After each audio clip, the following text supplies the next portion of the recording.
আজ আপনাদের দেখাবো ঢ্যাঁড়স দিয়ে দারুণ একটা রেসিপি।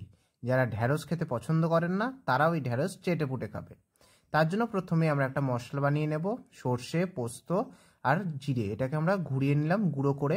কাঁচা লঙ্কা, আদা আর লবণ দিয়ে পেস্ট বানিয়ে নেব। এরপর কড়াই দিয়ে দেব সামান্য পরিমাণে সর্ষের তেল।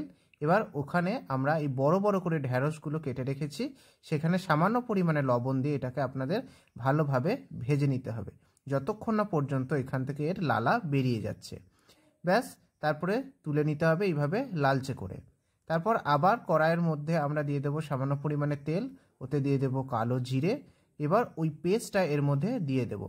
তারপর এখানে ভালোভাবে নেড়ে নিয়ে এর মধ্যে একে একে দিয়ে দেবো সামান্য পরিমাণে লঙ্কার গুঁড়ো, কিছুটা পরিমাণে কাশ্মীরি লঙ্কার গুঁড়ো, এরপরে দিয়ে দেবো হলুদ এবং লবণ ও চিনি দিয়ে সমস্ত মশলাটা আপনাদের ভালোভাবে কষিয়ে নিতে হবে।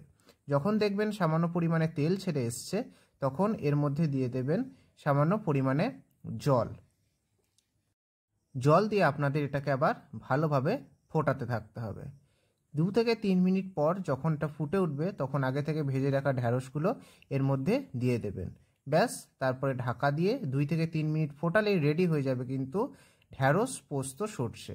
ব্যাস, তারপর নামিয়ে নিয়ে গরম গরম ভাতের সাথে খেয়ে ফেলুন পোস্ত সর্ষে।